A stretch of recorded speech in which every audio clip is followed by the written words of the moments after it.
Hola a todos. Espero que estén bien. I hope everybody is still doing well. And that you have successfully made it into my Google Classroom. Obviously, if you are watching this video, I presume that you are because this has been posted to Google Classroom.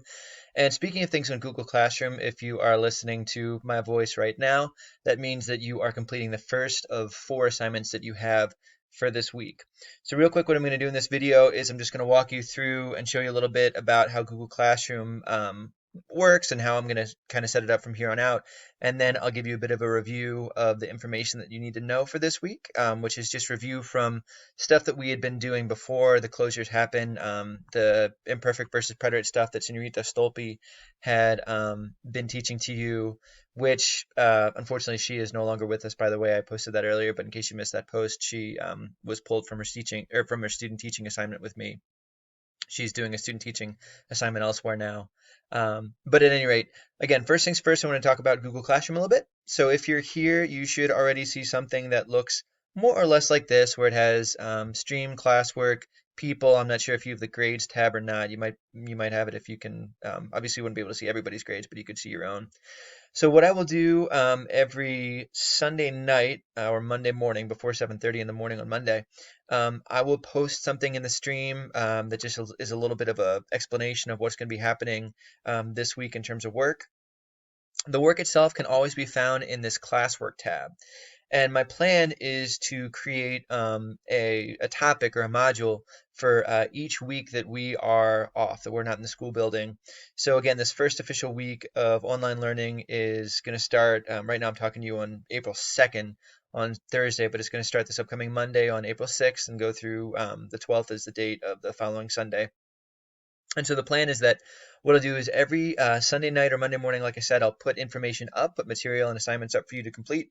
You'll have that entire week to just do it whenever you can. The idea is for this to be asynchronous, which just means that you can work in your own time. I know some of you might be watching little siblings or might not have access all the time. So the idea is for you to be able to do this whenever you can.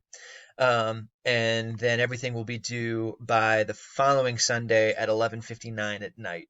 Um, so again, just you'll have the full week to complete everything, and it should be pretty straightforward.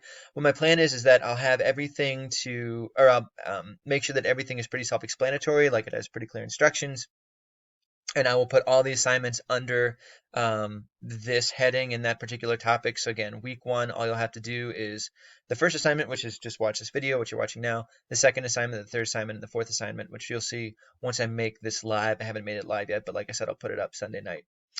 So this first week, like it says here, is just Una Cuatro Lección Uno wrap up, which is just wrapping up what it is that we've been doing for the past, I guess it was the past month or so before the closures happen. Mostly, again, this would have been with Senorita Stolpe. And this final thing that I'm going to have you do relates to the difference between the preterite and the imperfect. And I know that we already have notes on that. You should have notes in your, hopefully you have all your Spanish materials at home with you. You took them home that last Thursday that we were together. But if not, here's a quick tutorial as to what that's all about. So remember that in Spanish, there are two past tenses, one that's called the imperfecto, which has the endings aba, abas, aba, abamos, aban for AR verbs, and then ia, ias, ia, iamos, ian for ER or IR verbs. Those are on the left-hand column here. So everything between this kind of like page break in the middle of the page on the left here.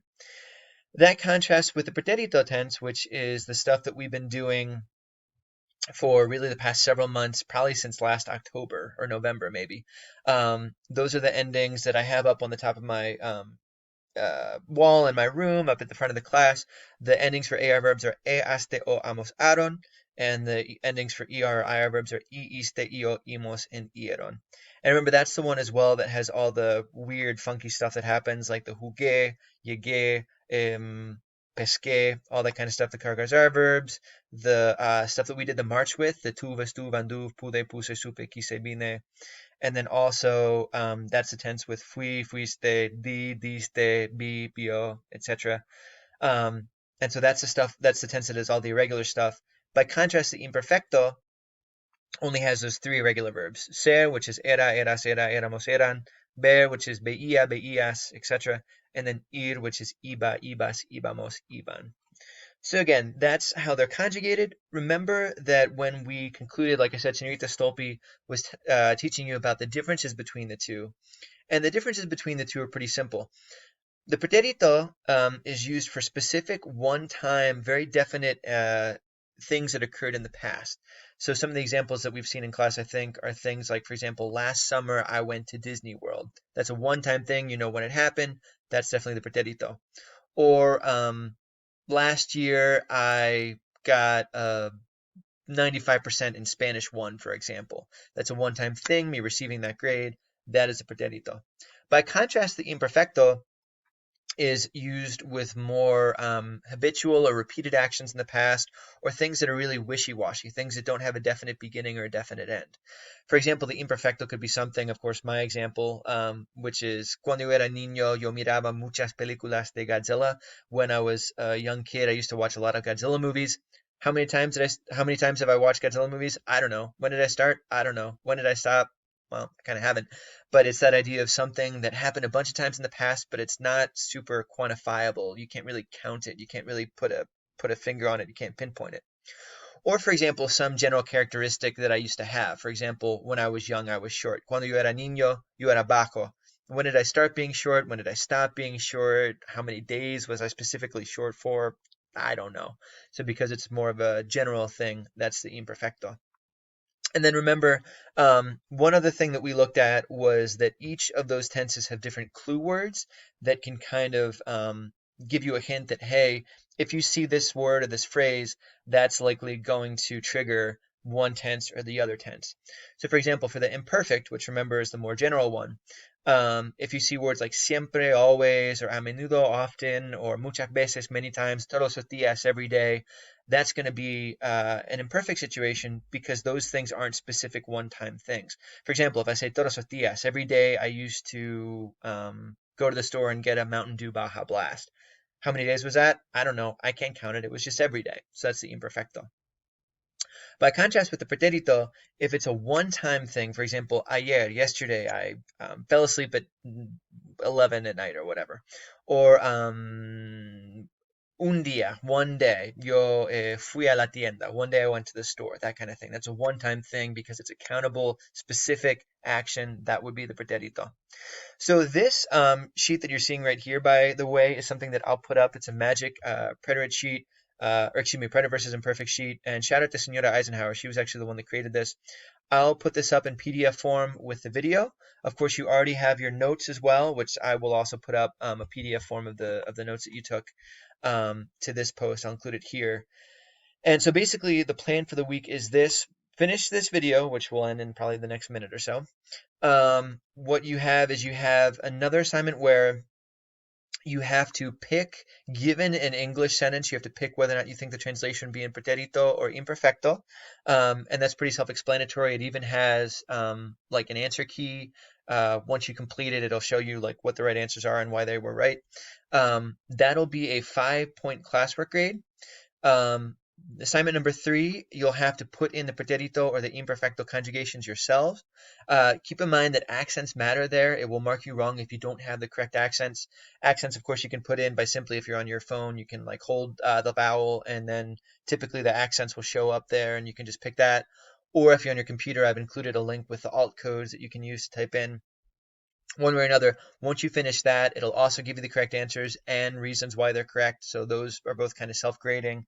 And again, that also will be a 5-point class grade. So both of those will be 5-point class grades apiece. And then your final thing, which is also a 5-point class grade, is just some sentence writing. So 5 sentences with the imperfecto, 5 sentences with the pretérito. It walks you through it. It suggests that you use some of those words that we saw, those clue words like ayer or un día, which would trigger the preterite, or siempre or muchas veces, which would trigger the imperfecto.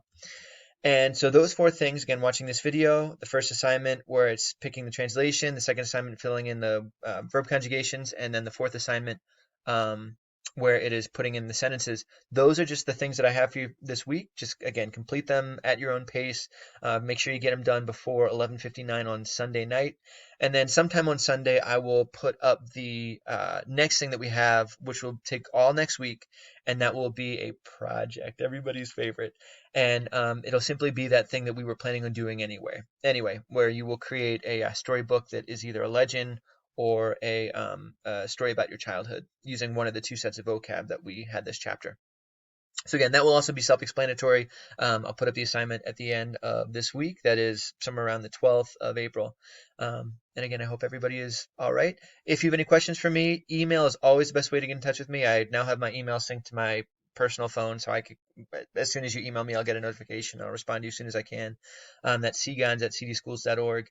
And then again, from 10 to 11, every morning, if any of you are up at that time, what I'm going to do is I'm going to have a live opportunity for you to ask me questions in real time.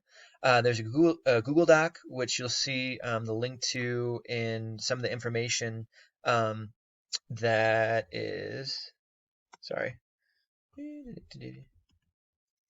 that is here, where it says information and expectations for online. You'll see a link to the Google Doc, and that you can just type in questions and I'll answer them like live and in person.